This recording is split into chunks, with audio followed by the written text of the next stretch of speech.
Y si ya estamos acá en la tierra de Israel, desde Jerusalén, Parashá Kitizá. En la Parashá pasada hablamos de la capacidad que tiene el pueblo de Israel de poder emerger como el aceite, esa capacidad que tiene el pueblo de Israel para hacer teshuvá. Explicamos la palabra teshuvá, ¿qué significa?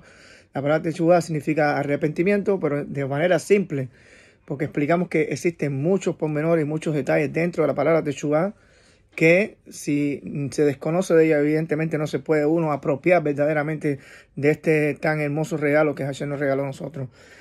En la parashá de hoy vemos que Moshe Rabbeinu se le dice que haga un censo, y en ese censo a Israel, cuando los vaya a contar, que no los cuente de uno a uno por cabeza, sino que los cuente por medio de una moneda. Y no solamente esto, también le dice a Moshe que esa moneda, el shekel, era una moneda que iba a servir como expiación para vuestras almas. Bueno, y ahora tenemos una pregunta. La parashá pasada hablamos que con la teshuvá nosotros nos acercamos a Hashem y resolvíamos el problema. Ahora viene Moshe y nos dice Hashem, así nada más y nada menos que el creador del universo, y le dice a Moshe que con una moneda iba a espiar al pueblo de Israel. Aquí nos trae como especie de una contradicción de alguna manera. Pero tenemos que entender que no hay ninguna contradicción. La teshuvá o el arrepentimiento es un concepto, y la capará o la expiación es otro concepto completamente diferente. En el Bet HaMikdash o en el Mishkan, en aquel momento con Moshe, existían dos maneras de liberar a un ser humano. Primeramente era por medio de la teshuvá. La persona se acercaba al Mizbeach, la persona tenía que hacer teshuvá. La teshuvá está compuesta por 3 niveles, por 3 pasos. Uno es reconocer que realmente se equivocó. El segundo es el bidui, una confesión. La persona tenía que confesar su pecado delante de los levín. Y el tercero era el compromiso que la persona tenía que tener a no realizar de nuevo ese pecado. Después venía el sacrificio, que era la capará. Es lo que completaba ese, por así decirlo, ese error que había cometido el hombre.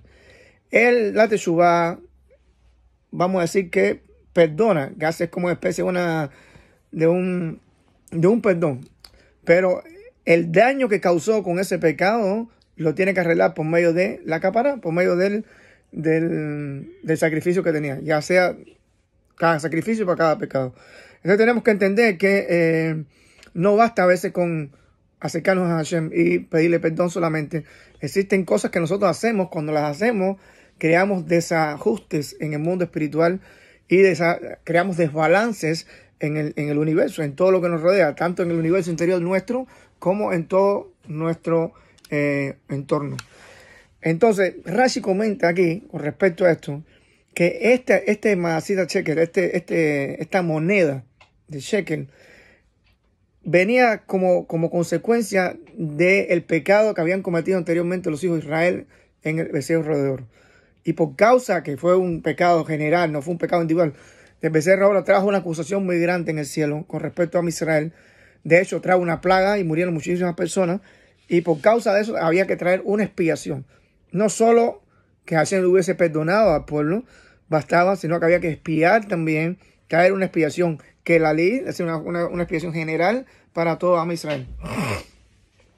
Pero podríamos hacer otra pregunta más.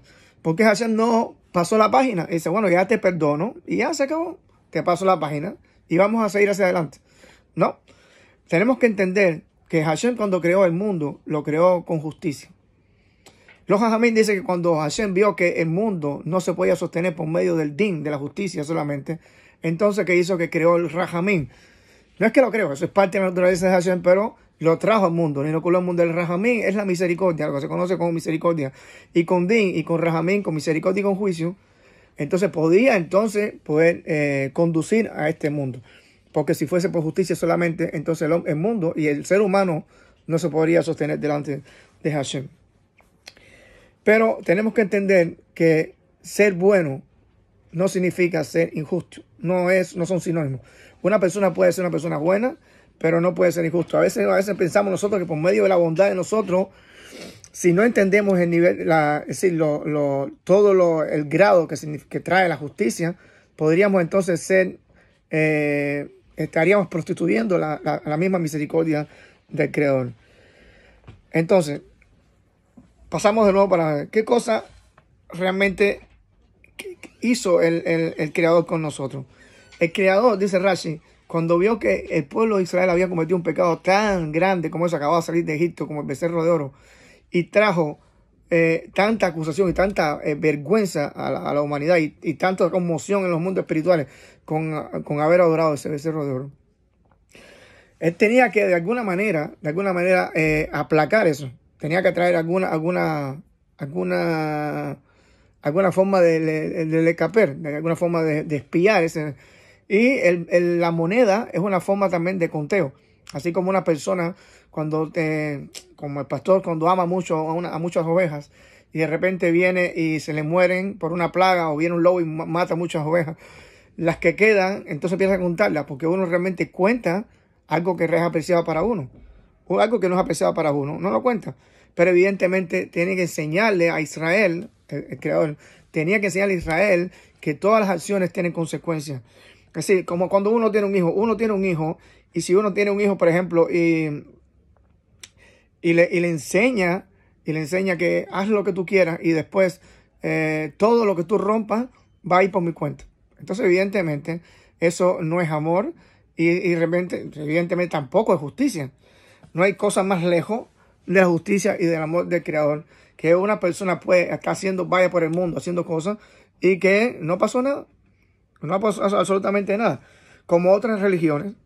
Otras religiones alegan que vino alguien, por ejemplo, y esa persona ya pagó por ella. Que hagan lo que hagan, de todas maneras vino alguien y arregló el problema de él. Eso evidentemente no tiene base ni en el amor ni en la justicia del Creador del universo. Si eso fuese así, entonces Adán, en el principio, hubiese sido todo más fácil para él. Una vez que desobedece y que trae un pecado tan grande como el que hizo de desobedecer al Creador, evidentemente, si la cuestión es esa, entonces vamos a traer a otra persona. Mira, vamos a hacerte a esta persona, a resolver este problema con esta persona y a resolver el problema del pecado mundial. Y no es necesario que bajen tantas almas a este mundo y venga tanto muerte, tantas enfermedades, tantas guerras y todo lo que ha venido hasta el día de hoy. Y como vemos, no es así. No es así. Por ejemplo, en el caso de un vaso, yo siempre pongo el ejemplo de un vaso porque es un ejemplo típico. Allá en el país donde yo vivía, en Cuba, yo me recuerdo que en Beiderash, nosotros estudiamos, a cada rato se rompían vasos y se recordaban a cada rato la gente, bueno, discúlpame porque se me rompió el vaso, cuánto lo siento. Y venía el dueño de la casa y decía, bueno, está bien, ok, te disculpo, no hay problema, no pasó nada. Pero veía que con el paso del tiempo, a cada rato decía, mira, me he quedado sin vaso, porque la gente rompe los vasos, que si fulano me rompió un vaso y mengano me rompió un vaso. Y yo decía, bueno, ahí me doy cuenta, y me daba cuenta yo que decía, no es suficiente con que la persona te perdone. Es decir, evidentemente la persona cuando lo estaba perdonando, sentía que estaba perdonando, pero había un paso, había un punto dentro de ese perdón, dentro de esa acción que había que completarse para sanar toda esa historia. Y era el hecho de devolver un vaso. Cuando la persona venía y rompía un vaso y después traía otro vaso y decía, mira, este vaso es en sustitución del vaso que te rompí, discúlpame, ok, te disculpo, mira un vaso. Esa persona jamás iba a volver a repetir ese suceso del vaso. ¿Por qué? Porque ya quedan olvidados. Eso quedó completado ya. Él rompió el vaso, me pidió disculpas y trajo un vaso. Quedó completada la acción. Y ese más o menos, salvando la gran diferencia entre los errores que nosotros cometemos y todo lo que creamos en el mundo espiritual, más o menos es un ejemplo que puede traer.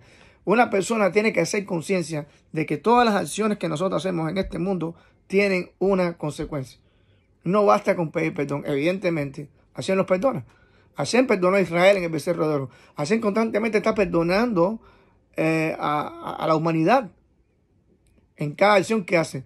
Pero necesitan hacer algo para poder arreglar eso. Es decir, no es esconderse detrás de una filosofía de que algo o alguien viene y arregla las cosas por mí y ya yo puedo hacer lo que yo quiera. Eso es como especie de una teudad, tener una teudad o es decir, es como especie de un galardón, un galardete para poder hacer lo que yo quiera por el mundo. Y Jafet Shalom, eso no hay nada más lejos de la justicia y del amor de Dios que eso. Entonces, ¿qué tenemos que hacer? Evidentemente, ¿tenemos que entonces que traer una moneda? No. ¿Qué tenemos que hacer entonces? Hoy, ¿qué hacemos en el día de hoy? Hoy no existe el Korbanot, no existe el sacrificio como en los tiempos de antes. Ya no tenemos el Bet HaMikdash. ¿qué podemos hacer? Lo primero que tenemos que hacer es, y lo primero que Hashem quiere de nosotros, es que tomemos conciencia. Es lo más importante, de que cada acción, ya sea de pensamiento, ya sea en el mundo físico, ya sea con palabras, lo que sea, cada acción que nosotros hagamos en este mundo tiene una consecuencia. Y tiene una repercusión no solamente en nuestro interior, no solamente afuera, sino en los mundos superiores espirituales también hace esa repercusión. Ahora, ¿qué podemos hacer? Porque hay que dar un consejo. El consejo primeramente es como hablamos la parasha pasada. Tenemos que hacer teshuva primeramente. Ese es el primer paso para poder arreglar todo el asunto. Tenemos que arrepentirnos de todo nuestro error. Tenemos que arrepentirnos y como dije más adelante, teniendo en cuenta esos 3 pasos de la teshuva. El reconocimiento, el bidui, la confesión muy importante. Una teshuva sin bidui, dice Rambam, está coja, no está completa. Y el compromiso realmente es de no volver a hacer más. Entonces, ¿cómo hacemos la capará? La capará, muy interesante la palabra. La capará, hay muchas formas de que la capará pueda llegar a nuestras vidas, evidentemente. Tenemos que tener en cuenta que esto no es una cosa para tomarla a la ligera. No es para tomarla a la ligera. Hay muchas cosas en este mundo que pueden hacer caparot. Eso son shiurim o clases por independiente. Pero en este caso, hay veces que la persona no tiene conciencia. Hay veces que la persona no tiene conciencia de lo que hizo ni la repercusión que hizo. Y viene Hashem y envía una cosa para la vida de esa persona para poderle caper esas cosas que hizo. Muchas veces vamos a ver que nosotros empezamos hicimos teshuva, queremos coger el camino nuevo, queremos hacer las cosas bien hechas, empezamos a hacer las cosas bien hechas. Y vemos que más adelante empiezan a pasarnos cosas, y no entendemos. Y dice, bueno, si ahora que estoy haciendo las cosas bien, ¿cómo es posible que me vengan todas estas cosas? Esas son las caparot. Esas son las caparot. La teshuva ya tú la hiciste, ya cumpliste con una parte de ti. Ahora la otra parte de ti que tú no puedes hacer, que tú no puedes arreglar por tu falta de conciencia de lo que hiciste en los mundos espirituales y alrededor de ti, viene Hashem, el creador del universo, con su amor y envía problemas hacia ti para que tú puedas de alguna forma le caper y poder arreglar ese daño que tú hiciste y poder pagar ese daño que tú hiciste en el mundo espiritual. Que nadie puede hacer por ti. Porque eso que traen otras religiones, y alegan otras religiones de que viene una persona y arregla todo el problema de la humanidad de una sola vez, eso solamente lo puede hacer una sola persona. Y cuando esa persona lo haga, no lo va a hacer de un solo golpe. Eso es todo un proceso. El Mesías, cuando se presenta al mundo, que es el único ser que puede estar capacitado para poder hacer eso, tiene que venir y le va a tomar todo 1000 años para poder arreglar eso. Y tiene que instruir a las personas para que las personas coayuden con eso, que esa viene siendo la era mesiánica. Son 1000 años para arreglar muchas cosas y para llevar a la humanidad al estado original que tenía antes del Geta Olam, antes del momento del pecado de Adán Arishon, el primer hombre. Y como vemos hasta el día de hoy, nosotros no tenemos eso. Tenemos un mundo bastante convulso que no tiene nada que ver con ese ideal que tiene que traer el Mashiach. Para nada. Por lo tanto, tenemos que tener los pies sobre la tierra y no decepcionarnos ni no desanimarnos por otra parte. Si vemos que a nosotros vienen problemas, tenemos que entender que vienen por una causa, no vienen por gusto.